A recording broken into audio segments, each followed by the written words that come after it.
আমি একটা বাসায় কাজের মহিলা হিসেবে কাজ করতাম। আমার বয়স 20 বছর। আমি দেখতে সুন্দরী ছিলাম। আমি যে বাড়িতে কাজ করতাম সে বাড়িতে একটা ছেলে ছিল। তার নাম স্বপন। সে ইন্টারে পড়ত। একদিন সেই ছেলেটি আমায় কিছু টাকার লোভ দেখিয়ে ঘরে বন্দি করে ফেলে। তারপর আমার সাথে যা ঘটেছিল সেটা শুনলে তোমাদের মাথা ঘুরে যাবে। তাহলে আসল ঘটনাটি বলি। আমাদের বাসার কাজের মহিলা হুট করে একদিন বলল কাজ ছেড়ে দিবে। প্রায় 3.5 বছরের কিছু বেশি সময় ধরে সে আমাদের বাসায় কাজ করছে।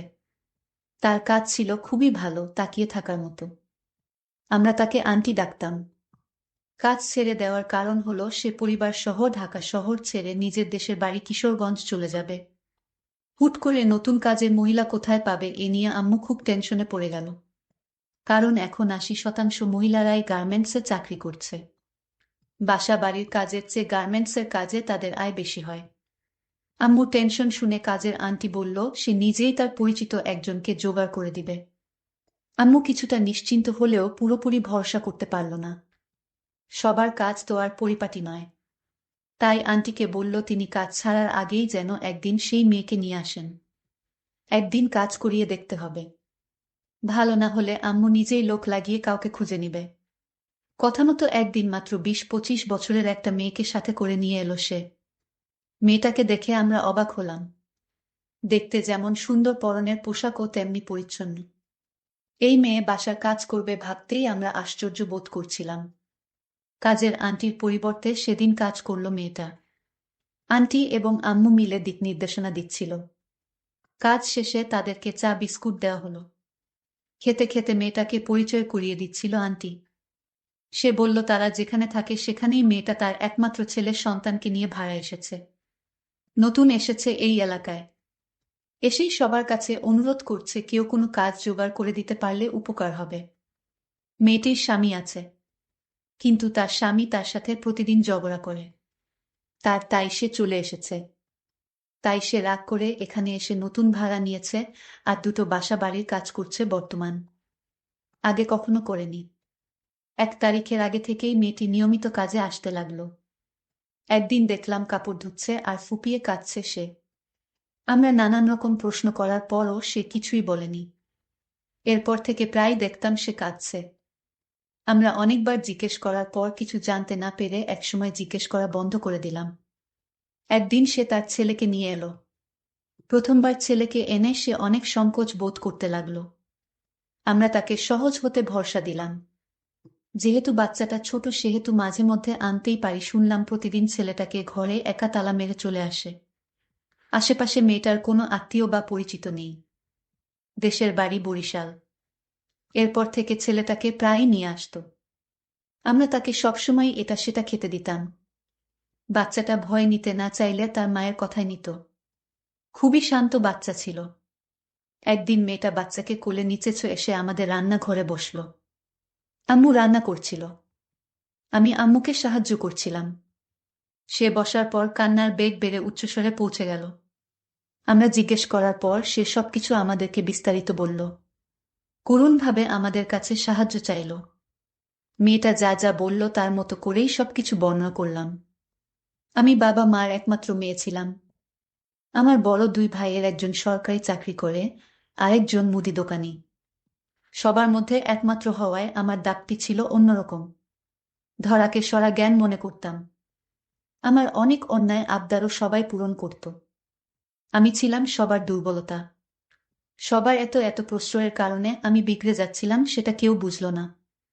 স্কুলের গণ্ডি পেরোনোর আগেই স্কুলের ছেলের সাথে আমার ভালোবাসার সম্পর্ক তৈরি হলো। স্কুল ফাঁকি দেওয়া শুরু করলাম, যার কারণে প্রতি পরীক্ষায় ফেল আসতো। শিক্ষকরা বাবা মাকে ডেকে ডেকে বিচার দিলেও বাবা মা কখনো আমাকে মৃদু ধমক ছাড়া আর কোনো শাসনই করলেন না। এতে আমি আরও প্রশ্রয় পেয়ে গেলাম। স্কুল, কোচিং আর বান্ধবীদের বাড়ি যাওয়ার নাম করে ছেলেটার সাথে ঘুরে বেড়াতাম। সে আমার জন্য অজস্র টাকা পয়সা খরচ করত এবং সবসময় এটা সেটা উপহার দিত। একথা সে বুঝতে পেরে আর দেরি না করিনি। এক পর্যায়ে তার সাথে আমার বিয়ে হয়েছিল। বিয়ে হওয়ার পর তার চরিত্র সম্পর্কে জানতে পারি। তার আচার আচরণ ভালো ছিল না। তার সাথে আমার 6 মাস সংসার ঠিকই ছিল। এক পর্যায়ে তার কাছে থেকে আমি অবহেলা পেতে থাকি। আমাকে সে কোনো মূল্য দেয় না, আগের মতো সম্মান করে না। তার মিষ্টি কথা, টাকা খরচ, করুণ আবদার শুনে আমি জ্ঞানশূন্য হয়ে গেলাম। আমি ভেবেছিলাম তার সাথেই সারা জীবনটা কাটিয়ে দিব, কিন্তু তার আর আমার কপালে ছিল না। আমার তার সাথে আমার ঝগড়া লেগেই থাকত। সে আমার কোনো কথাই শুনত না। শেষে বুঝতে পারলাম তার সাথে সারা জীবনটা কাটানো আমার পক্ষে আর সম্ভব না। আমার এক ছেলে সন্তান ছিল। আমি তাকে নিয়ে এ বাড়ি থেকে চলে আসলাম সারা জীবনের জন্য। আমি তাকে ডিভোর্স দিতে বাধ্য হলাম। বাবার পারিবারিক অবস্থাও তেমন ভালো না। বাবা বর্তমানে অসুস্থ। আমি ছাড়া বাবাকে দেখাশোনা করার মতো আর কেউ নাই। যারা ছিল তারা অনেক দূরে চাকরি করে। ছোটবেলায় আমার মা মারা গিয়েছিল। এখন বাবাকে দেখাশোনা, আমার খরচ করার মতো কোনো পয়সা নেই। আর তাই বাধ্য হয়ে আমি আপনাদের বাসায় কাজ করতে এসেছি। আমি কাজের মহিলার কথাগুলো শুনে আমার খুব খারাপ লাগছিল। এই মেয়েটিকে এভাবে সে ফাঁকি দিতে পারল। এত সুন্দর একজন মহিলা। তার কথায় বুঝলাম আসলে সে একজন শান্ত নীরব প্রকৃতির লোক, আর এই মহিলাটাকে সে এভাবে ঠকাতে পারল। যাই হোক, কাজের মহিলাটি আমাদের বাসায় সকাল 6টায় আসে আর রাত 8টায় চলে যায়। আমি স্বপন, আমার বয়স 22, আমি এবার ইন্টারে পড়ি। কাজের মহিলাটি আমাকে সময় মতো চা বানিয়ে দেয়। কাপড় চোপড় ধোয়, খাওয়া দাওয়া সব কাজ করে এই মহিলাটি। মহিলাটির এই কষ্ট দেখে আমার খুব মায়া হতো। তার ছোট ছেলেটিকে নিয়ে আমাদের বাসার সকল কাজ করত। একদিন কাজের মেয়েটি আমায় বলল, স্যার, এ মাস শেষ হতে আরো 5 দিন বাকি, কিন্তু আজ আমার কিছু টাকার দরকার ছিল। কারণ বাবা খুবই অসুস্থ, বাবার জন্য আজ ওষুধ কেনার মতো কোনো পয়সা নেই। তাই যদি আজ আপনি 200 টাকা দিতেন তাহলে খুব উপকার হতো। ঠিক আছে, আপনি আসুন আমার সাথে। কাজের মহিলাকে নিয়ে আমি একটা রিকশায় করে বাজারে গেলাম। ঔষধ ফার্মেসি থেকে তার বাবার জন্য ঔষধ কিনে দিলাম। আর তাদের জন্য 2 কেজি গরুর মাংস কিনে দিলাম। আর 1000 টাকা তার হাতে ধরিয়ে দিলাম, নাও, এটা খরচ করো। কাজের মহিলা তখন আমায় বলল, এত বাজার দিলেন, আমার এত কিছু লাগবে না, শুধু ঔষধ দিলেই হবে বাবার জন্য। মহিলাটি ভেবেছিল তার বেতন থেকে হয়তো আমি টাকাগুলো কেটে দিব। মহিলা কোনোভাবেই গরুর মাংস নিতে চাইল না। আমি বললাম, আরে রাখুন সবগুলো, আমি এটা আপনাকে এ মাসে বোনাস দিলাম। আপনার বেতন ঠিকই আপনি পাবেন। কাজের মহিলাটি অবাক হয়ে বলল, দেখুন, আপনি আমার জন্য এত কিছু করছেন কেন?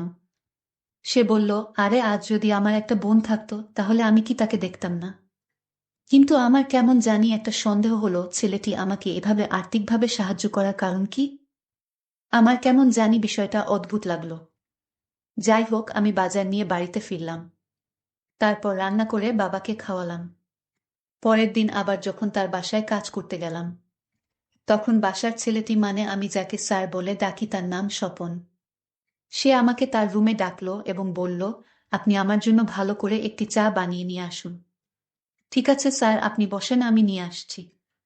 স্বপন তখন আমায় বলল, আপনি আমাকে স্যার বলবেন না, আপনি আমায় নাম ধরে ডাকবেন।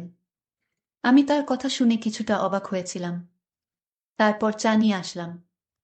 চাটা খেয়ে সে আমার খুব প্রশংসা করল, আপনার হাতের চা অনেক ভালো হয়। আমি তার এই কথাটি শুনেও কিছুটা আশ্চর্য হলাম, কারণ ইদানিং লক্ষ্য করছি সে আমার প্রশংসা করছে। আমার কি লাগবে না লাগবে সবকিছু উনি দেখাশোনা করছে। একদিন স্বপনের মা বাবা ঢাকা বেড়াতে যাবে, কিন্তু স্বপন যাবে না। কারণ তার নাকি সামনে পরীক্ষা, আর তাই সমস্ত বাড়ির দায়িত্ব আমার হাতে বুঝিয়ে দিলেন। তাদের আসতে নাকি 1 সপ্তাহ সময় লাগবে। আর তাও বলে গেলেন, আপনি এই 1 সপ্তাহ স্বপনের দেখাশোনা করবেন। আর রাতেও এ বাড়িতে থাকবেন। আমার কিছুই বলার ছিল না, কারণ আমি যদি তাদের এই কথা পালন না করি তাহলে হয়তো আমার চাকরিটা চলে যেতে পারে। আর তাই বাধ্য হয়ে আমার 1 সপ্তাহ আমি এই বাড়িতে থাকার সিদ্ধান্ত নিলাম। আমার একটা ভয় কাজ করছিল স্বপনের জন্য, কারণ স্বপন ইদানিং আমার বাজার খরচ, তারপর বাবার ওষুধের খরচ কেন দিল। পরের দিন তার মা বাবা চলে গেল ঢাকার উদ্দেশ্যে। এখন বাড়িতে আমি আর ও কাজের মহিলাটি। এত বড় বাড়ি, আর সেই বাড়িতে শুধু দুজন মানুষ, আমার কেমন জানি একটা ভয় কাজ করছিল। স্বপন বাথরুমে স্নান করছিল, তখন আমায় ডাক দিয়ে বলল, বুয়া, আমি তোমায় ডাকছি, আমার কথা শুনতে পাওনি তুমি? আমি বললাম, বলুন স্যার।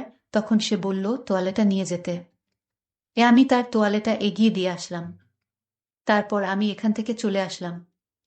আমি ভাবলাম অন্য কোনো দিন তো আমায় সে বাথরুমে কোনো কাপড় নিয়ে যেতে ডাকে নাই।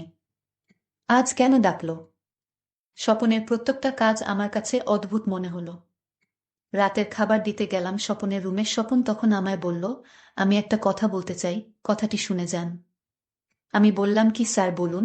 সে তখন বলল, দেখুন মা বাড়িতে থাকতে আমি মায়ের রুমে ঘুমাতাম। আমি একা একা রুমে ঘুমাতে ভয় পাই। তাই বলছিলাম। আমি তার কথা বুঝতে পারলাম, কিন্তু আমি কোনোদিন দেখি নাই তার মায়ের রুমে তাকে ঘুমাতে।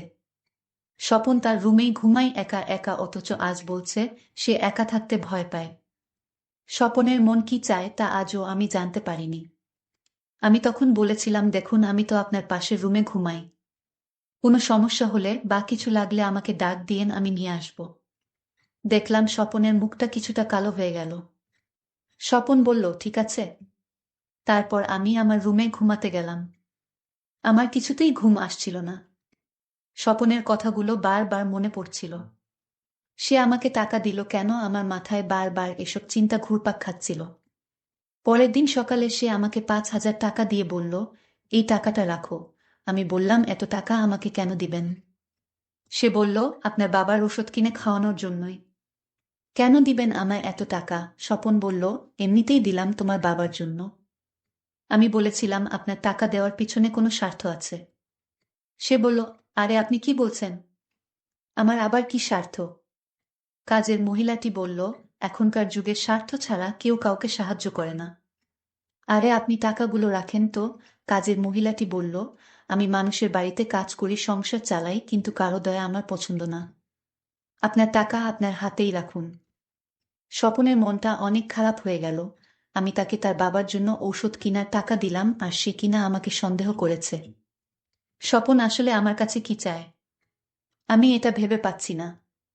একদিন তাকে পরীক্ষা করার জন্য আমি তাকে বললাম, ঠিক আছে আপনার টাকা ফিরিয়ে দিয়েছি বলে আপনি আমার প্রতি রাগ করছেন। ঠিক আছে আপনার টাকাগুলো দেন, আমি নিব। স্বপন তখন খুশি হয়ে বলল, আমি নিজেকে ধন্য মনে করতে পারলাম আপনাকে সাহায্য করে। কাজের মেয়েটি বলল, আপনি বলেছিলেন আপনি ঘরে একা থাকতে ভয় পান। আজ আমি আপনার ঘরেই থাকব। সে আরো খুশি হলো। আমার কাছে মনে হলো সে যেন আকাশের চাঁদ খুঁজে পেয়েছে। সে এতটাই খুশি হয়েছিল। আমি আজ তাকে পরীক্ষা করার জন্যই তার ঘরে থাকতে রাজি হলাম। আমি নিচে একটা চাদর বিছিয়ে শুয়ে পড়লাম। স্বপন তখন বলল, আরে আপনি নিচে শুইতেছেন কেন? কাটে শুন। সে বলল, না আমি কাজের মানুষ, আমাকে নিচেই মানায়। আমি নিচে থেকে আমার অভ্যাস আছে। আমি তারে এত করে বললাম, সে আমার কোনো কথাই শুনল না। নিচেই শুয়ে পড়ল। কাজের মহিলাটি কিছুক্ষণ পর নাক ডেকে ঘুমাচ্ছিল। আমি ভেবেছি সে সারাদিন কাজকর্ম করে ক্লান্ত হয়ে গেছে, আর তাই সে ঘুমিয়ে পড়ল। কিন্তু কে জানতো কাজের মহিলাটি ঘুমের ভান করে শুয়ে আছে। আমি কাঠ থেকে নামলাম। নেমে ধীরে ধীরে দরজা দিকে গিয়ে রুম থেকে বের হয়ে গেলাম এবং বাহির থেকে দরজা লক করে দিলাম। তারপর এই দিকে কাজের মহিলাটি বুঝতে পারল স্বপন রুম থেকে বের হয়ে গেছে। আর তাই সে বিছানা থেকে উঠে দরজার কাছে গিয়ে বলল, আপনি আমায় এভাবে ঘরে বন্দি করছেন কেন? একটু পরে জানতে পারবে। হঠাৎ দেখলাম একটা দাড়িওয়ালা, মাথায় টুপি পরা, মনে হয় কোনো ধার্মিক লোক। স্বপন বলল, দেখুন তো ওনাকে চিনেন কিনা। আমি তাকে ভালো করে লক্ষ্য করলাম। সে আর কেউ না, আমি যাকে ডিভোর্স দিয়েছিলাম সে, মানে আমার সাবেক স্বামী। আমি বললাম, উনি এখানে আসলেন কেন? স্বপন তখন বলল, দেখুন ও আমার বন্ধু ছিল, ও আগে খারাপ ছিল, এখন সে ভালো হয়ে গেছে। ওর ভুল বুঝতে পেরেছে, আর তাই আপনার কাছে ক্ষমা চাইতে এসেছে। আর আপনার ছেলেকে একবার দেখতে চেয়েছে। স্বপন বলল, আমার কোনো বোন নেই, তাই এই বাসায় আসার পর আপনার কষ্ট দেখে আমার সহ্য হচ্ছিল না। আমি আপনাকে নিজের বোনের মতো মনে করি। এর আগে আপনাকে আমি বাজার খরচ দিয়েছিলাম, সেটা আমার টাকা ছিল না। আমার বন্ধু আমার পা ধরে বলল, তোর বাসায় আমার স্ত্রী কাজ করে, এটা দিয়ে কি আর সংসার চলে? আর তাই সে আমাকে টাকা দিয়েছিল যেন টাকাগুলো আপনাকে দেই। আর তাই আমি আপনার স্বামীকে খুঁজে বের করি এবং পরে জানতে পারি সে আমার ক্লাসমেট, আমার বন্ধু। আপনি তাকে ডিভোর্স দেওয়ার পর থেকে সে অসুস্থ হয়ে পড়ে। আর সে বুঝতে পারে যে কাউকে কষ্ট দিলে আল্লাহ তাকে ছাড়েন না। হয়তো আপনাকে কষ্ট দেওয়ার কারণে আজ আমার বন্ধুর এই অবস্থা। সে এখন ৫ ওয়াক্ত নামাজ আদায় করে। আপনি আমার বন্ধুকে ক্ষমা করে দিন। এসব শোনার পর আমি আর নিজেকে ধরে রাখতে পারি নাই। আমি হাউ-মাউ করে কান্না করে দিলাম এবং তাকে ক্ষমা করে দিলাম। আজকের গল্পটি কেমন লাগলো তা অবশ্যই কমেন্ট করে জানাবেন। ধন্যবাদ।